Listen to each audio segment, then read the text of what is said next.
के रूप में पार्टी और सांसदी से इस्तीफा दे दिया है। जवाहर सरकार ने अपनी चिट्ठी में टीएमसी में व्याप्त भ्रष्टाचार पर भी कई खुलासे किए हैं और कहा कि पार्टी की गलत नीतियों पर आवाज उठाने पर परेशान किया जाता है।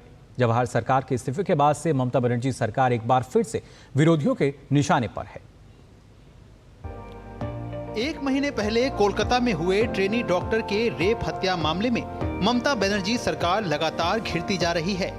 बंगाल के आम लोग ममता सरकार के खिलाफ सड़कों पर उतरे तो राजनीतिक दलों ने भी ममता सरकार के खिलाफ मोर्चा खोल दिया।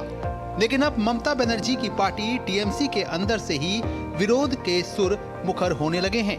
टीएमसी के राज्यसभा के सांसद जवाहर सरकार ने कोलकाता मामले पर ममता बनर्जी सरकार द्वारा उचित और सख्त कदम नहीं उठाने के चलते इस्तीफा दे दिया है। जवाहर सरकार ने न सिर्फ राज्यसभा से इस्तीफा दे दिया बल्कि वो ममता सरकार और टीएमसी की कार्यप्रणाली से इतने दुखी हो गए हैं कि उन्होंने टीएमसी पार्टी और राजनीति से ही इस्तीफा दे दिया है।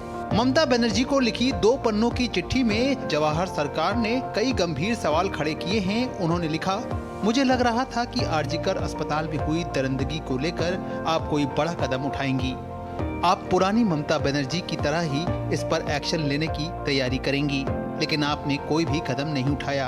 अब आपने जो कदम उठाया है उसमें बहुत ज्यादा देरी हो गई है। अब राज्य में शांति बहाल होनी चाहिए और दोषियों को कड़ी सजा मिलनी चाहिए।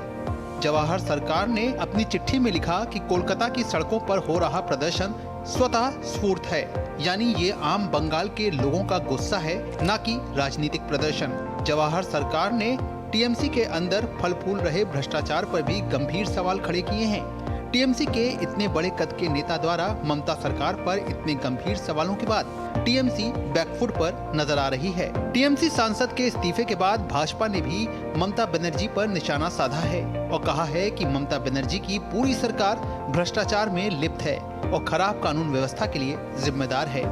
जिस प्रकार से आरजीकर केस में ममता बनर्जी ने जो कदम उठाए वो बेटी को न्याय दिलाओ नहीं था, बल्कि सबूत मिटाओ था, सत्य की आवाज दबाओ था और बलात्कारी बचाओ था। आज ये भी बात विंडिकेट हुई है। अब इसके बाद ममता बनर्जी को अपने पद पर बने रहने का कोई अधिकार नहीं बचता और जवाहर सरकार के अलावा उनको भी अपना त्यागपत्र देना चाहिए। कोलकाता मामले के बाद से न सिर्फ बंगाल के लोग गुस्से में हैं, बल्कि पूरा देश अभया के साथ खड़ा हो गया है। लेकिन ममता बनर्जी की सरकार हाई कोर्ट और सुप्रीम कोर्ट की फटकार के बाद भी मामले पर लीपापोती करती नजर आई।